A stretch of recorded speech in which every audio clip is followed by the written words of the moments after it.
Good afternoon, Nova Nation. Happy Thursday and welcome inside of the WXVU studio here on Lancaster Avenue on Villanova's campus for today's Villanova Sports Talk. I'm David Szczepanski alongside Dominic Richetti. A lot to get to today. A doubleheader in action last night, a sweep for Villanova. Always great to be able to talk about that. Dominic, how are you doing today, buddy, on this gloomy but pretty comfortable temperature-wise Thursday afternoon? I'm doing good. I mean, I'm happy Villanova picked up 2 dubs last night. I thought, they didn't play their best basketball, but, they both got a win. Yeah, both teams did not play their best basketball, but did find a way to pull out a win. So we have a lot to get to today. If you follow me on social media, you know that I've been posting about it the past couple days. We'll, of course, talk about men's basketball. So the first half hour, we'll probably start the first 15 minutes with men's basketball, the win over Seton Hall. We'll get to the next 10 or 15 minutes or so. We'll talk about Villanova women's basketball, their win over Butler last night at the Finn. Great to be on the call for that one. And then at 12:30, we will have our special guest, Jim Bachman, who is the Villanova voice, PA voice of Villanova men's basketball, women's basketball, football, I believe a couple other sports as well, but those are the three main ones that Jim has been doing for a long time. So we'll talk with Jim about his journey, talk with him about the current state of men's and women's basketball here at Villanova. So looking forward to that. Jim's a great guy. Looking forward to having him join us here on today's show. Well, let's get to our poll questions, Dom, on my Twitter at WXVU David S. There's 5 of them today. I did not put them in a thread. It's mainly because I woke up at 5. So this was not that the listeners need to know. But I woke up at like 5 or 6, and I couldn't sleep a whole lot. Yeah. So I ended up listening to Coach Neptune's press conference, which is, I had to get some quotes out, so I posted them on my Twitter.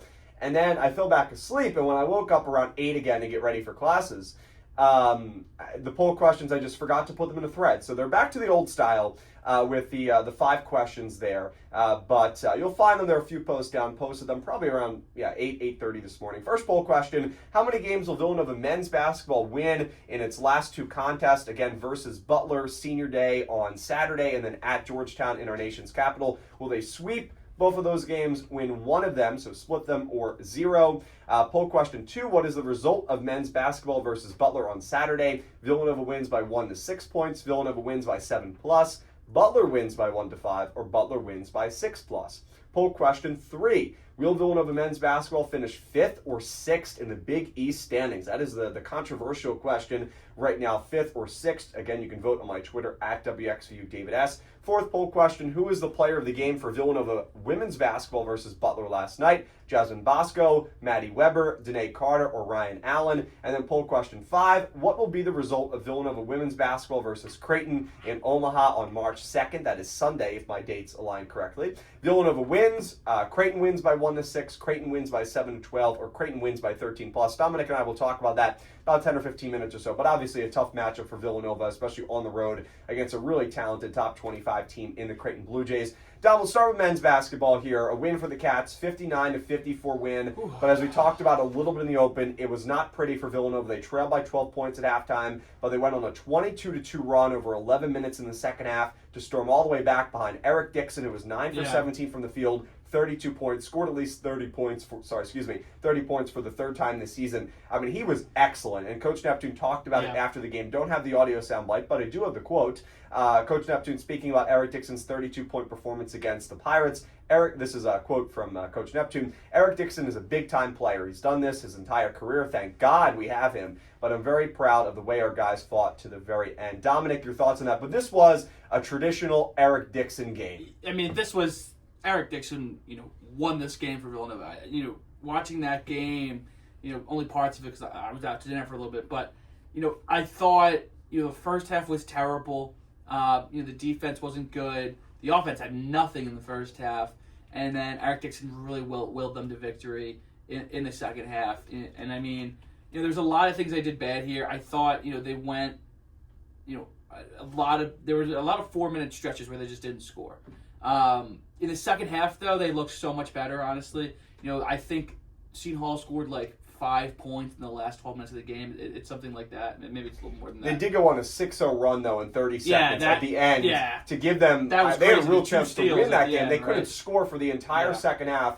And then with, I believe it was like 2 minutes left, they ended up scoring 6 points in 30 seconds. Yeah, but all the period right before that, I think from like the 13-minute mark down to like the 4 or 5 minute mark, it felt like they hadn't scored at all. And defense looked great then as well. But, this game reminds me a lot of the DePaul game the other week where both teams didn't play good. The lackluster offense of one team makes the one defense look, a little bit better than usually they're playing. But the takeaway from this game for me was Eric Dixon can win games. He's a big-time player, as Neptune said. But, I think this was one of the worst games Villanova's played all year. I mean, Hugo Poplar didn't play great. I thought he finished with 12 and 12, which is good. But he was 3 for 10 from the field. Jordan Longino didn't play well, only had 5 points. Perkins was scoreless off the bench. Only 3 bench points for the team. I didn't think it was a great all-around game. Happy they got a victory because if they lost this game, it would have said goodbye to March Madness hopes at all. But I'm happy they got this win. But it was not a fun watch. Yeah, I mean, this isn't a main storyline by any means, but the fact that Jordan Dumont continues to play well in his minutes is really going to have an impact on Villanova at the Big East tournament. Yeah. I still don't like Villanova's bench compared to other benches in the conference. It's not deep. There's a lot of inconsistencies there. Yeah. Tyler Perkins had 0 points in 29 minutes. He was a plus 11. That's because his defense is so good, which is definitely a very important aspect of his game. But the way Villanova's bench is so short, I mean, they'll run 3 guys really max out there off their bench. You need to find scoring somehow, some way. They couldn't find it yesterday against the Pirates, who, in my opinion, have one of the worst defenses in the conference. They allow about 70 points per game. They give up a lot of points. Villanova had a very easy time scoring points against them in the first match. It was more the defensive issues in that first game at the Finn all the way back in December last year. But Villanova, their offense did struggle in this game. But Dumont, 3 points, 1 for 2 from the field, played just 14 minutes. It seems like you can tell that, Coach Neptune is trying to increase his minutes slowly, right? Coming back from double hip surgery, that's not easy for anyone, to return to. Dumont has done an excellent job there, and glad to see him healthy and glad to see him performing well. But this was pretty much, as simple. You don't just want to say, it was this simple because, the defense played really well in this game, which I thought was obviously a main factor. But this was an Eric Dixon game. And, absolutely. You didn't even realize that he had 10 rebounds, honestly, because he scored a majority of his points, too, in that second half. Dixon finished the game with 32, as I said, at 25 of those 32 in the final 20 minutes. Poplar, I thought he was pretty good. Was he as good as we've seen in the past month or so? No. He's hit a little bit of a peak, kind of falling down over the past couple of weeks. But Poplar still had a double-double. 12 points, 12 rebounds. He was good down the stretch as well. When you look at his points, he scored 9 of his 12 in the second half as well, which was, good to see. And I thought Brickus played well, too. I still want to see him shoot the ball more. He took just 3 shots. He made 2 of them. He was 1 for 2 from behind the arc. I can't believe he had 7 points. He did pick up 4 fouls. He played 30 minutes, had 3 turnovers as well. But you would like him to see him shoot the ball better because over the past couple of weeks, he's resurrected what prior to that had been a pretty disappointing conference season. Yeah, coming off a great game against Marquette, and he had 21 points, hit 5 threes. It's very strange the way he kind of goes in and out with his confidence. It felt like the game against Marquette, this guy was unstoppable. And early in the season, it felt the same way. Where it's like, he loves doing like a quick crossover, a step back to a pull-up 3 from long range. And he, the 1-3 he hit last night against Seton Hall, that was from deep. That was a deep 3 he hit. I don't know. I know he loves to be a facilitator and find his teammates, which he's very, very good at. And, it's very important for him to do that. But, when the offense is struggling as a whole, I would love to see, some veteran leadership from, he's a 5th-year guy. You played 4 years at LaSalle. I would like to see some veteran leadership and him to sort of, call his own number once in a while and say, here, I want to pick and roll isolation with Eric Dixon and let me either take this guy to the hoop or step back on him. And he's very good at doing both of those things. He's an undersized guy, but he's just so quick that he can get to the hoop so easily and just, get his teammates open. So I think what's key for him in the next few weeks, especially if going into the Big East tournament, and if Villanova, makes March Madness, or if they're in the NIT, he needs to be aggressive, and I think he will be. These are his last college basketball games, probably ever. So I would love to see him, ramp up the aggressiveness. And this is a guy that has to take, at least 5-6 shots every game. I agree with that, Dom. And, you look at Seton Hall and some of the overall stats between these two teams. Cats had 14 turnovers, which was their most in a while. 7 in the first half, 7 in the second half. What really helped Villanova is Seton Hall could not make free throws. 47% from the free throw line, 8 for 17.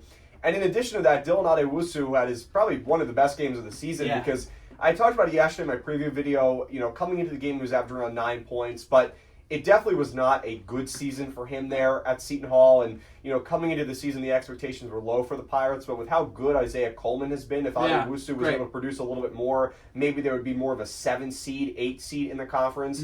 Adewusu, though, was excellent, though, in the first half at 18 points. And, we talked about how Eric Dixon was, pretty much it was his game, especially in the second half. Well, it was Adewusu's game in the first half. Big reason why Seton Hall had a 12-point lead at halftime, scored 16 of his 18 in the first half. I believe he didn't score until the final 2 or 3 minutes I was going to say, I think of that second half. I think one of those quick turnovers at the end of the game, or maybe it was 2-3 minutes. Made a layup with 24 seconds left. That was his it, though. only bucket in the second half. They did a nice job at halftime adjusting to, you can't let one guy beat you. That's the whole thing, right? And he had a great first half. He hit 4 threes in that first half, deep ones. Dylan Adewusu, we've seen him for so many years now. He's such a talented guy. He still finishes 7 rebounds and 6 assists. This is a very, very good basketball player. But Villanova did a great job of shutting him down in the second half. And that was a huge key for them probably at halftime and going into the second half is, limit number 0, right? Don't let this guy tear us apart. And they did a really, really nice job of adjusting to that. They also did a good job limiting Isaiah Coleman, right? Yeah. Still at 12 points, picked up his points, got 5 rebounds, but really had to work for him. 1 for 6 from behind the arc. 5 for 15 from the field. So that was, defensively, I thought Villanova played a really solid game. And, this win does not move the needle a whole lot for Villanova, right? This was a win that you had to have, right? You win out. You need Creighton to beat Xavier to get that 5 seed. But, we could talk about it, too. I know we, with our interview, our conversation coming up with Jim, we don't have a whole lot of time, maybe towards the end of the show.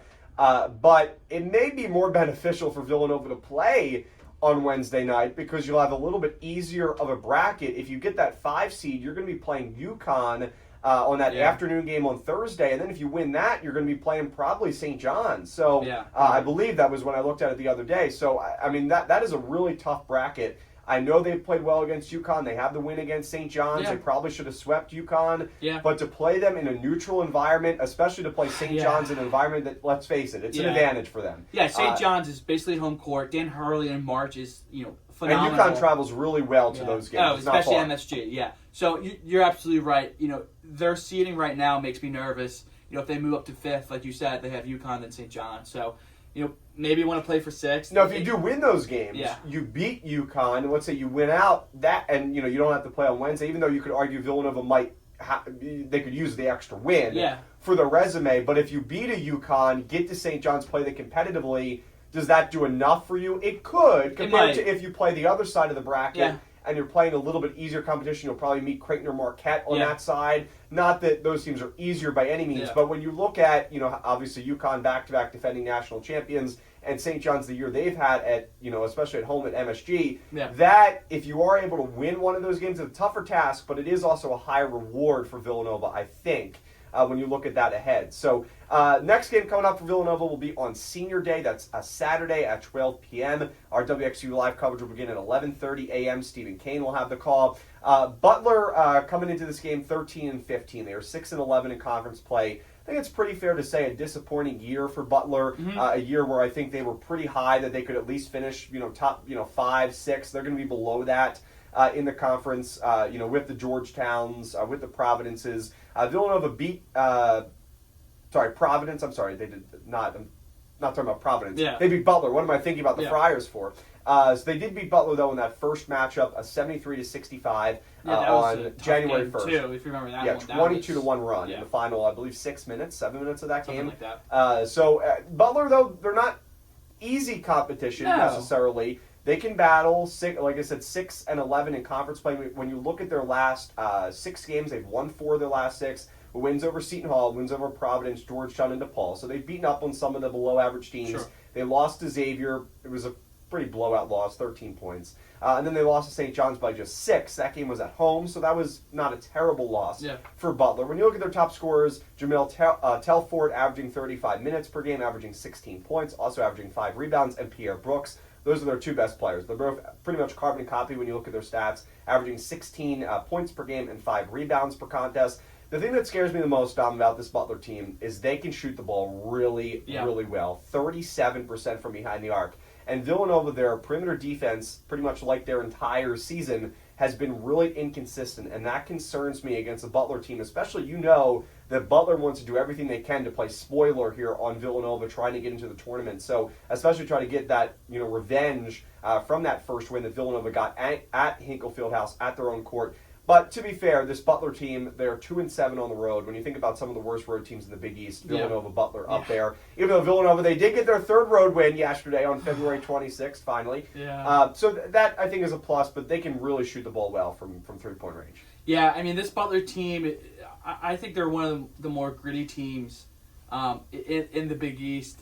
We know how hard Villanova's first win against Butler was, taking a 22-1 run, to really, beat them. And like you said, David, they've played St. John's well. They didn't have a great game against Xavier, but they have the ability to beat some pretty decent teams. We saw them almost beat UConn. They probably should have beat Villanova. So we'll see how this game goes. I'm hoping this game's a little less stressful than the Seton Hall game, but this team's definitely better than Seton Hall, so it's not going to be an easy game by any means for Villanova.